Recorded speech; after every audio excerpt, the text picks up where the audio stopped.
جو honourable supreme court میں ad hoc ججز کی اپائنٹمنٹ کا جو ایشو چل رہا ہے، اس سلسلے میں لاہور ہائی کورٹ بار ایسوسی ایشن اور ہمارے پروفیشنل گروپ کے سربراہ جناب سینیٹر حامد خان صاحب اور ہمارے سابق صدور جناب چودھری ذوالفقار صاحب اور سردار لطیف خان کھوسہ صاحب MNA اور جناب شاداب جعفری صاحب اور رانا بختیار صاحب، خالد امان صاحب اور چودھری خادم حسین کیسر صاحب، رانا منیر احمد خان صاحب، ہم ان سب کا شکریہ ادا کرتے ہیں۔ ان شارٹ نوٹس پہ ہم سب دوست یہاں اکٹھے ہیں۔ اس وقت وطن عزیز میں دستور کے مطابق جو سپریم کورٹ نے ایک ڈیسیژن کیا ہے، اس کی وجہ سے گورنمنٹ کے حلقوں میں ایک پریشانی کی لہر ہے، جس کو اصولی طور پہ سپریم کورٹ کے فیصلے کے پر عمل درآمد کرنے کی بجائے سپریم کورٹ کے اس فیصلے کو فرسٹریٹ کرنے کی ایک گھناؤنی سازش ہے کہ جس کے نتیجے میں جب اس ججمنٹ کی ریویو ہوگا تو یہ اپنی مرضی کے 4 ججز کو بٹھا کر اس میں بیلنس اور ریشو ڈیسنڈائی کو چینج کرنے کی ایک مضمون سازش ہے۔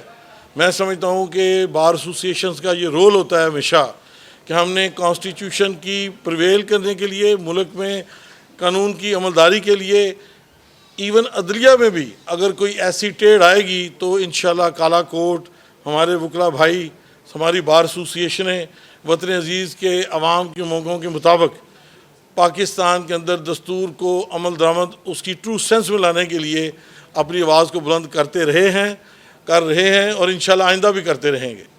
اور اس کی خاطر اگر کوئی قربانیاں دینی پڑتی ہیں تو انشاءاللہ اس سے بھی دریغ نہیں کریں گے۔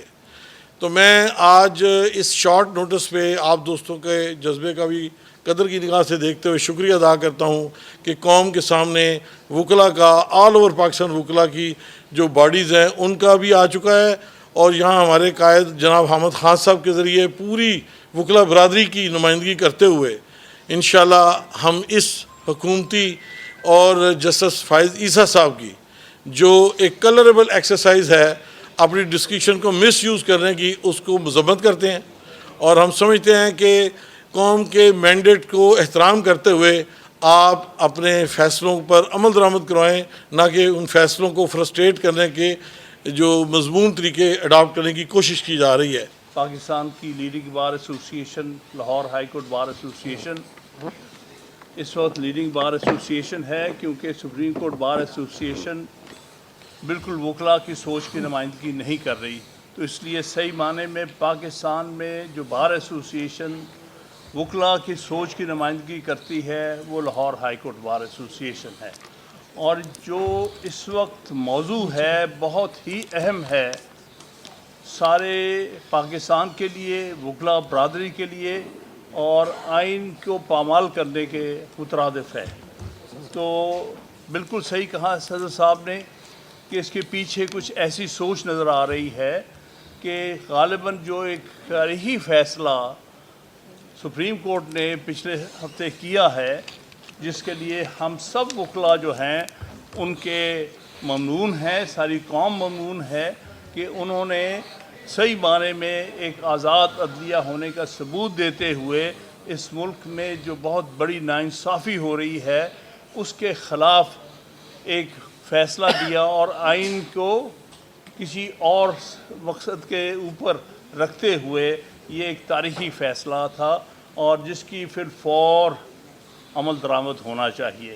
اب یہ جو اس کے فوراً بعد یہ ایک موو ہوئی ہے جس میں 4 ایڈ ہاک ججز اپوائنٹ کرنے کے لیے انہوں نے جوڈیشل کمیشن کی میٹنگ کل کال کی ہے، وہ ہم سمجھتے ہیں کہ اس کے پیچھے کوئی اچھے مقاصد نہیں ہیں، اور جس طرح سے موجودہ ایگزیکٹو فیصلے کے بعد تقریباً اپنے ہوش گوا بیٹھی ہے، اور اس قسم کی باتیں سامنے آ رہی ہیں جو کبھی سننے میں پہلے نہیں آئی تھیں۔ پہلی دفعہ ہم اس قسم کی بات سن رہے ہیں کہ پاکستان کی سب سے بڑی اور سب سے مقبول پارٹی کو ہم بین کر دیں گے، کیونکہ ان کو پتہ ہے کہ یہ خود جو ہیں انلیجیٹیمیٹ ہیں، کوئی لیجیٹیمیسی ان کی نہیں ہے، اور یہ زبردستی بٹھائے گئے ہیں، یہ سب ہارے ہوئے لوگ ہیں، یہ فارم 47 کی حکومت ہے، یہ فارم 47 کی انکانسٹیٹیوشنل اور انلیجٹمیٹ حکومت ہے. یہ کہتے ہیں کہ ایک لیجٹمیٹ پارٹی کو ہم بین کر دیں گے، لہٰذا اس کے پیچھے وہ عناصر نظر آ رہے ہیں. دوسری بات یہ ہے کہ اس کو کنڈیم کیا تھا، ایون جو الجہاد ٹرسٹ کیس میں کہا تھا کہ ایڈ ہاک ججز کی اپوائنٹمنٹ کو ڈس اپروو کیا تھا سپریم کورٹ نے، اور اس لیے ایڈ ہاک ججز کی اپوائنٹمنٹ ہمیشہ وکلا ہمیشہ اپوز کرتے رہے، اور پچھلے 10 سال سے کوئی ایڈ ہاک اپوائنٹمنٹ نہیں ہوئی ہے سپریم کورٹ میں. اور اس کی بنیادی وجہ یہ تھی کہ وکلا کی ایسوسیشنز اس کی سخت مخالفت کرتی تھی، کیونکہ یہ بالکل غلط بات ہے. آپ کے پاس جب پرماننٹ ججز ہیں تو آپ کو ایڈ ہاک اپوائنٹ کرنے کی ضرورت نہیں ہے.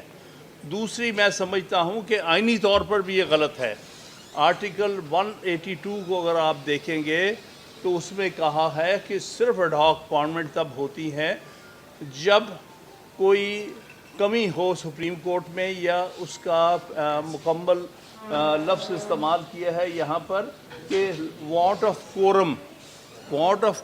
اس وقت 16 پرماننٹ ججز اور ایک چیف جسٹس موجود ہیں. دیر از نو وانٹ آف کورم. یہ وانٹ آف کورم کا مطلب ہے کہ جب کوئی 4-5 یا 3-4 جج کم ہوں اور ان کی اپوائنٹمنٹ کے لیے کوئی مشکلات ہوتی ہوں، تو پھر اس صورت میں کہا جاتا ہے کہ چلیے کچھ عرصے کے لیے ایڈ ہاک جج لے لیے جائیں. اس وقت تو سپریم کورٹ کمپلیٹ ہے، اس کے پاس مکمل ججز ہے، جتنے ججز کی ویکنسی ہے پورے مکمل ہے وہاں پر. تو اس وقت آئینی طور پر کوئی جواز نہیں ہے مقرر کرنے کا ایڈ ہاک ججز. لہٰذا پاکستان بھر میں وکلا نمائندے جو ہیں اس کے خلاف ہیں. جو اس کے خلاف نہیں بات کر رہے ان کے پیچھے کچھ اور مقصد ہوں گے. دوسری بات یہ ہے کہ ہم جسٹس مشیر عالم صاحب کو خراج تحسین پیش کرتے ہیں. انہوں نے پھر فوراً انکار کیا ہے کہ میں نہیں لگوں گا ایڈ ہاک جج، اور ہم توقع کرتے ہیں مقبول باقر صاحب بھی اچھے جج رہے ہیں کہ مقبول باقر صاحب بھی اس کو ریفیوز کریں گے. اور ہم دوسرے دونوں ججز سے بھی یہ توقع کرتے ہیں کہ وہ اپنا نام تاریخ میں بچا لیں، اپنے آپ کو اس غلط ایکسرسائز کا حصہ نہ بنائیں. وکلا کی سوچ اور آئین کے مقاصد کے خلاف ہرگز اس قسم کی اپوائنٹمنٹ قبول نہ کریں. اور ہم جوڈیشل کمیشن سے ریکویسٹ کرتے ہیں کہ یہ جو پرپوزل ہے چیف جسٹس کی، اس کو کل مسترد کیا جائے جوڈیشل کمیشن میں، کیونکہ ہمارے نزدیک یہ واضح طور پر غیر آئینی موو ہے. لہٰذا ان الفاظ میں صدر لاہور ہائی کورٹ بار ایسوسی ایشن اور ان کے دوسرے نمائندگان کا شکریہ ادا کرتا ہوں کہ فی الفور یہاں ہم سب کو اکٹھا کیا اور اس بہت اہم ترین موضوع کے اوپر یہ پریس کانفرنس بلائی. بار کے اوپر اور عدلیہ کے اوپر جب بھی اس قسم کا حملہ اور یہ الغار ہوئی ہے، ہمیشہ کالا کوٹ نے اس کا تحفظ کیا ہے، اور یہی ہمارے کوڈ آف کانڈکٹ میں بھی جو ہے ہمیں ہمارا فریضہ متصور کیا جاتا ہے کالے کوٹ کا. میں سمجھتا ہوں کہ یہ ایک تاریخی فیصلہ جو سپریم کورٹ نے 13 رکنی بینچ نے کیا، یہ اس کو فرسٹریٹ کرنے کے لیے ایک تو حکومت کے حواس باختہ ہو گئے ہیں اس فیصلے کے بعد. وہ جو سمجھتے تھے کہ شاید 2/3 کر کے کسی کو وہ جو ہے وہ 5 سال دے دیں گے یا 3 سال چیف جسٹس بنا دیں گے یا کچھ اور ترامیم ایسی آئین میں کر دیں گے جس سے ان کا جو غیر آئینی غیر قانونی غلبہ ہے اس ملک کے اوپر، اس غلبے کو فارم 47 کو جسٹیفائی کر لیں گے. جس طرح انہوں نے ایک آرڈیننس کے ذریعے اور پھر اب ایکٹ بنا دیا ہے، انہوں نے جس طرح سے کہ ریٹائرڈ ججز کو ٹرائیبونل بنانے کا انہوں نے جو ہے قانون پاس کر دیا ہے، اور جس پر الیکشن کمیشن آف پاکستان جو ہے وہ بضد ہے کہ وہ سرونگ ججز کے جو ٹرائیبونل کے کیسز سن رہے تھے، جو قریب پہنچ گئے تھے کہ فارم 47 کے ان لوگوں کو اٹھا کر ان کا پردہ فاش کر دیں اور ان کو باہر نکال پھینکیں، اور پاکستان کے عوام کے جو مینڈیٹ پر ڈاکہ مارا گیا تھا اس ڈاکے کو جو ہے وہ ختم کریں. وہ انہوں نے طوالت کی نظر کر دیا، اور یہ ابھی بھی ان کی یہی خواہش ہے کہ یہ جو ہے جس طرح حامد خان صاحب نے کہا، دیکھیے ایکٹ میں 17 ججز، ایک چیف جسٹس اور 16 ججز کی جو ہے بڑا واضح طور پر لکھا ہوا ہے مستقل جج ہو سکتے ہیں. اور جب مستقل ججز کی تعداد مکمل کر دی گئی ہے، ایک طرف تو کہتے ہیں جی پینڈنسی بہت زیادہ ہے. او بھائی پینڈنسی زیادہ ہے تو پھر 1 مہینہ چھٹیاں کیوں کر کے تم لوگ جو ہے سپریم کورٹ کو جو ہے آپ نے چھٹی پر کر دیا ہے ساری. 1 مہینے کا گیپ اندازہ کریں، جب آپ رخصت چھٹی پر چلے جاتے ہیں تو پھر ظاہر ہے تو بیک لاگ تو ہوگا، پائل اپ ہوگا. کیا یہ کوئی جسٹیفیکیشن ہے؟ اور پھر ذرا ٹائمنگ دیکھیے گا کس قدر بھونڈے انداز سے انہوں نے جو ہے 4 ایڈ ہاک ججز کا کیا ہے، کیونکہ 8-5 کی نسبت تھی سپریم کورٹ میں. اب 8-5 کو یہ 8-9 یعنی 9-8 کرنے کے لیے 4 ججز کی ضرورت پڑی ہے. کبھی آج تک نہیں ہوا ہے. ایک آدھا جج ہوتا ہے ایڈ ہاک. میں جب اٹارنی جنرل تھا تو اسی طرح ایک اس وقت کے چیف جسٹس نے ایڈ ہاک جج کے لیے کیا تھا. میرے پاس رائے کے لیے آیا تھا، میں نے اس رائے کو as attorney general for Pakistan مسترد کیا تھا کہ یہ جو بوجھ آپ ڈالنے جا رہے ہیں ایکسچیکر کے اوپر، اس کا کوئی جواز نہیں بنتا ہے. اگر چیف جسٹس اپنے من پسند شخص کو جو ہے ایڈ ہاک جج بنا کر اپنے ساتھ بٹھانا چاہتے ہیں تو یہ مجھے یہ بھی حیرت ہو رہی ہے کہ ایک سینئر ترین جج، سینئر پیونی جج سپریم کورٹ کا، اب جونیئر ترین جج بن کے بیٹھنے پر اس نے جو ہے وہ قبول تو کر لیا ہے، یعنی اس نے اپنی رضو ظاہر کر دیا ہے. وہ یہ حیرت کی بات ہے. ایک طرف تو آپ سینئر موسٹ جج ہو اور آپ ایکٹنگ چیف جسٹس بھی رہے ہو. جب چیف جسٹس صاحب باہر گئے، بیرون ملک گئے تو آپ ایکٹنگ چیف جسٹس تھے، اور اب آپ نے ایڈ ہاک جج کی اسامی قبول کر لی یا کرنے جا رہے ہیں، جبکہ آپ جونیئر ترین جج بن کے بیٹھیں گے. اور پھر باوجود ان کی صحت بھی ان کو اجازت نہیں دیتی ہے، وہ علالت بھی ہے، اللہ تعالیٰ ان کو صحت یاب کرے. لیکن اب آپ دیکھیے گا کہ اسی سے آپ اندازہ کریں کہ ماشاءاللہ جو جج صاحب نے اپنے آپ کو آفر کی ہے، وہ سوائے اس کے کہ اس کاوش کو، اس 13 جج کے، اس 8 ججز کے بڑے واضح فیصلے کو جو ہے اوور ریچ کرنے کی کوشش کی جا رہی ہے. اور یہ ہم نے پہلے بھی دیکھا تھا، آپ کو یاد ہوگا کہ ایک مضمون چھپا کرتے تھے ایڈ ہاک ججز اوور رول دی پرماننٹ ججز. یہ آپ کی نظر میں ہوگا کہ اخباروں میں آیا تھا، اور وہ فیصلے کسی نے نہیں مانے تھے جب وہ فیصلے کیے تھے، اور وہ تباہی کی طرف ہی ملک کو لے کر گئے تھے. اس نے کوئی جو ہے استحکام پیدا نہیں کیا تھا، نہ نظام عدل میں اور نہ ہی ملک کی جو ہے گورننس میں کوئی استحکام پیدا کیا تھا. سو میرے خیال میں حکومت کو اب بوکھلاہٹ کا یہ عالم ہے کہ حکومت نے 4 وہ جو ماشاءاللہ جو عطا تارڑ صاحب ہیں، انہوں نے آ کے 1 منٹ نہیں لگایا، دوسرے ہی دن آ کر انہوں نے آ کے فرما دیا. اور دیکھیں کس کس کو سزا دے رہے ہیں. انہوں نے کہا کہ اوورسیز پاکستانیز کے ہم پاسپورٹ بلاک کر دیں گے اور ان کے خلاف پرچے درج کروائیں گے، عبرتناک ان کو سزائیں دیں گے. 1 کروڑ ہمارا پاکستانیز اوورسیز ہے، 1 کروڑ پاکستانی. اس کے ساتھ اس قسم کا جو ہمارے ریمیٹنسز بیچ کر ہماری معیشت کو چلاتا ہے، اس کو یہ دھمکی دی گئی ہے انہوں نے کہ ہم تمہارے پاسپورٹ بھی بلاک کر دیں گے اور ہم تمہاری جو ہے پرچے بھی قائم کر کے تمہیں پابا سلاسل کریں گے.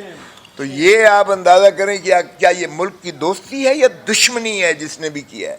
پھر وہ کہتے ہیں نظر ثانی کریں گے. کریں نظر ثانی، بھلا بالکل ویلکم، موسٹ ویلکم، آپ کا ایک آئینی حق ہے، آرٹیکل 188 میں کیجئے گا. وہی جج سنیں گے جن ججوں نے پہلے کیا ہے، کیونکہ یہ آرٹیکل 184(3) کا کیس نہیں ہے، یہ تو پشاور ہائی کورٹ کی ججمنٹ کے اگینسٹ آیا تھا. وہی جج سنیں گے، لے جائیں آپ ریویو، یہ آپ کا حق ہے. لیکن آگے ذرا دیکھیے گا، فرماتے ہیں کہ آرٹیکل 6 میں چیئرمین عمران خان صاحب کو اور علوی صاحب کو، صدر کو، اور اسد کیسر کو کریں گے. او بھائی کس کھاتے میں کرو گے؟ اگر اسد کیسر نہیں، وہ سوری صاحب نے ایک انٹرپریٹیشن کی اور جو ثابت ہوئی کہ درست ہے، اس لیے کہ سائفر کیس کو ڈویژن بینچ اسلام آباد ہائی کورٹ نے اڑا کے باہر پھینکا، اس لیے کوئی ایسا جو چیز نہیں ہے. اور پھر دیکھیے اس میں تھا کیا. اور ایک ڈونلڈ لو کیا کہتا ہے کہ اگر عمران خان کو عدم اعتماد کے ذریعے تم نے نکال دیا تو امریکہ تمہیں معاف کر دے گا، ورنہ اس کے نتائج آپ کو بھگتنے پڑیں گے. اچھا ٹھیک کرنے. سو اب آپ دیکھیے گا کہ اس میں کون سی ایسا غداری کا عنصر تھا. تو جب سپریم کورٹ نے وہ پھینک دیا تو پھر آپ کا آرٹیکل 6 بنتا ہی نہیں ہے کسی انداز سے. اور اسی طرح جہاں تک تعلق ہے ہماری پارٹی کو بین کرنے کا، اس سے بڑی، جس طرح حامد خان نے کہا، سب سے جو ہے بڑی جماعت اور سب سے جو ہے ہر دل عزیز جو لوگوں کی دلوں کی دھڑکن ہے، کیا آپ اس کو پاکستان کے اس سے منقطع کر سکتے ہو؟ یار بس کر دو. پہلے ہم نے کہا فاطمہ جناح اور پاکستان نہیں چل سکتے، شرم آنی چاہیے. پھر ہم نے کہا بھٹو اور پاکستان نہیں چل سکتے، شرم آنی چاہیے. پھر ہم نے کہا بے نظیر اور پاکستان نہیں آپس میں چل سکتے، غداری کے خطاب دیتے رہے، وہ بھی شرم آنی چاہیے. پھر ہم نے کہا نواز شریف اور پاکستان نہیں چل سکتے، وہ بھی آپ نے منہ کی کھائی. اب آپ کہہ رہے ہو عمران خان اور پاکستان نہیں چل سکتے. تو کب تک یہ کھیل تماشا آپ جاری رکھو گے؟ تو خدا کا خوف کرو، پاکستان کو چلنے دو، پاکستان کی جمہوریت کو چلنے دو، پاکستان کے آئین کو چلنے دو. آج ساری وکلا برادری اس لیے اکٹھی ہے کیونکہ یہ آئین کے اندر جو کھلواڑ ہو رہا ہے، آرٹیکل 182 کی جس طرح انہوں نے تشریح کی ہے، یہی ہے تشریح. کورم اگر انکمپلیٹ ہو تب آپ ایڈ ہاک عارضی طور پر لے سکتے ہو، اور باقی یوسٹم جنرس کے پرنسپل پر اسی کے ذائچے میں متصور کیے جائیں گے باقی الفاظ بھی.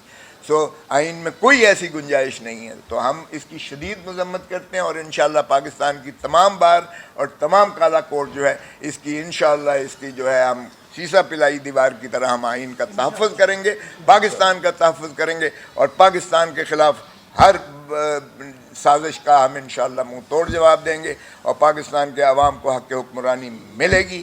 عوام کا مینڈیٹ چوری شدہ جو ہے وہ ان کو واپس لوٹانا پڑے گا، اور انشاءاللہ ہم ملک کو صحیح سمت میں چلنے کے لیے پوری جد و جہد اور کوشش کریں گے.